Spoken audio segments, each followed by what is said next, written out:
प्रहार जनशक्ती पक्षामध्ये काम करणारा प्रत्येक पदाधिकारी कार्यकर्ता हा स्वाभिमानाने जगणारा आहे। मात्र बच्चू कडू यांनी एका आमदारकीसाठी आमचा पक्ष एकनाथ शिंदे यांच्या दावणीला बांधला आहे। पक्षासाठी राबणाऱ्या, अंगावर केसेस घेणाऱ्या पदाधिकारी कार्यकर्त्यांना उद्ध्वस्त करून तुम्ही घेतलेला हा निर्णय आणि मिळालेली आमदारकी तुम्हाला स्वस्थ बसू देणार नाही, अशा शब्दात प्रहार जनशक्ती पक्षाचे जिल्हा प्रमुख शिवलिंग बोधले यांनी तोफ डागली। विधान परिषदेच्या रिक्त 9 जागांसाठी काल बिनविरोध निवड प्रक्रिया पार पडली।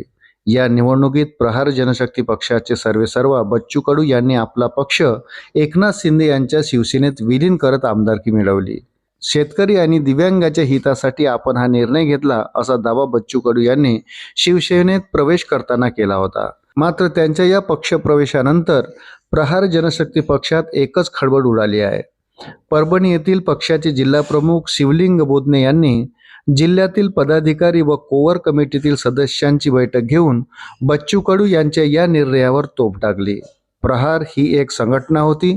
10 वर्षापूर्वी तिचे प्रहार जनशक्ती पक्ष या एका राजकीय पक्षात रूपांतर झाले। शेतकरी, कष्टकरी आणि दिव्यांगासाठी रस्त्यावर उतरून झटणारी संघटना आणि त्याचे नेतृत्व करणारे बच्चू कडू यांना लोकांनी डोक्यावर घेतले।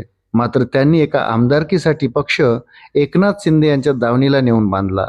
हा अधिकार बच्चू कडू यांना कोणी दिला? आमच्यासारख्या पक्षावर प्रेम करणाऱ्या आणि शेतकरी, दिव्यांगासाठी रस्त्यावर उतरून लढणाऱ्या कार्यकर्त्यांना उद्ध्वस्त करण्याचा, त्यांना राजकीय आयुष्यातून उठवण्याचा अधिकार बच्चू कडू यांना नाही।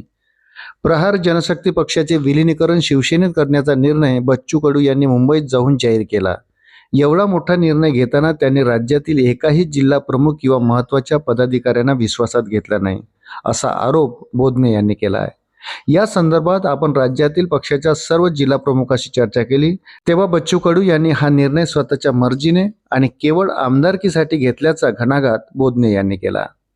प्रहार जनशक्ती पक्षात काम करणारा प्रत्येक पदाधिकारी कार्यकर्ता हा राजकारणात पुढे जाण्याच्या उद्देशाने काम करत होता।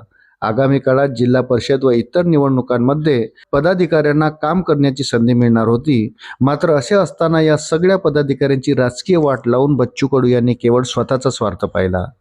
तुम्ही खुशाल एकनाथ शिंदे यांच्या पायाशी लोटांगण घ्या, पण तुमच्या स्वार्थासाठी अख्खा पक्ष आणि जीवाचे रान करणाऱ्या कार्यकर्त्यांचा बळी कशासाठी देता? सत्तेसाठी आम्ही आमचा स्वाभिमान कधीही गहाण ठेवणार नाही। तुम्ही शिवसेनेत गेला, आमदार झाला, त्याबद्दल तुम्हाला शुभेच्छा। हजारो पदाधिकारी कार्यकर्त्यांचा बळी देऊन मिळवलेली ही आमदारकी तुम्हालाच लगला बसो। आम्ही लवकरच आमचा नवा मार्ग निवडू, असे म्हणत शिवलिंग बोधने यांनी आमदार बच्चू कडू यांच्यावर गंभीर आरोप केले आहे। अशाच नवनवीन अपडेटसाठी व्हिडिओला लाईक आणि चॅनलला सबस्क्राईब जरूर करा। धन्यवाद।